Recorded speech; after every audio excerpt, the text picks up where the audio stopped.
But if the National Football League had its way, bets on things like passing touchdowns for New England Patriots quarterback Tom Brady or rushing yards for Los Angeles Rams running back Todd Gurley would be restricted, or even outlawed as too risky and vulnerable to manipulation or cheating. Atlantic City, New Jersey. Many Americans in places where sports betting is legal for the first time are beginning to make wagers on the Super Bowl, including some bets on the performances of individual athletes. But if the National Football League had its way, bets on things like passing touchdowns for New England Patriots quarterback Tom Brady or rushing yards for Los Angeles Rams running back Todd Gurley would be restricted, or even outlawed as too risky and vulnerable to manipulation or cheating. Proposition bets, also known as prop bets, are less popular during the regular season, but gain steam during the Super Bowl each year as a way to bet on the outcome of more than one thing at a moment. The sports world is intensely focused on a single game. In testimony before a U.S. House of Representatives Committee on Sept.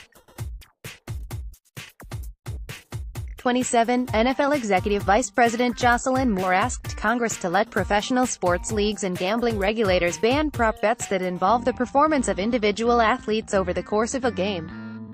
Examples might range from the number of passing yards by a quarterback in a football game, or the number of points or rebounds by a team during a quarter of a basketball game, to the number of throw-ins in a soccer match, or even how many flags a referee might throw in a contest, she testified. These types of bets are significantly more susceptible to match-fixing efforts, and are therefore a source of concern to sports leagues, individual teams, and the athletes who compete. To address concerns regarding risky betting fixtures, we encourage Congress to allow professional and amateur sports organizations to identify which types of bets simply pose too significant a risk to the integrity of sports and to work with regulators not to authorize them, she said. An NFL spokesman said last week there has been no change in the league's position since the September testimony. Joe Asher, CEO of William Hill US, the American arm of the British bookmaker that runs several sports books in this country, said the league's request is a solution in search of a problem. "We've been doing this for many years, and this issue is way overblown," he said. With the exception of the Super Bowl, player props are a tiny portion of the business, a fingernail on the world's biggest man. He acknowledged such bets will make up a bigger proportion of Super Bowl gambling.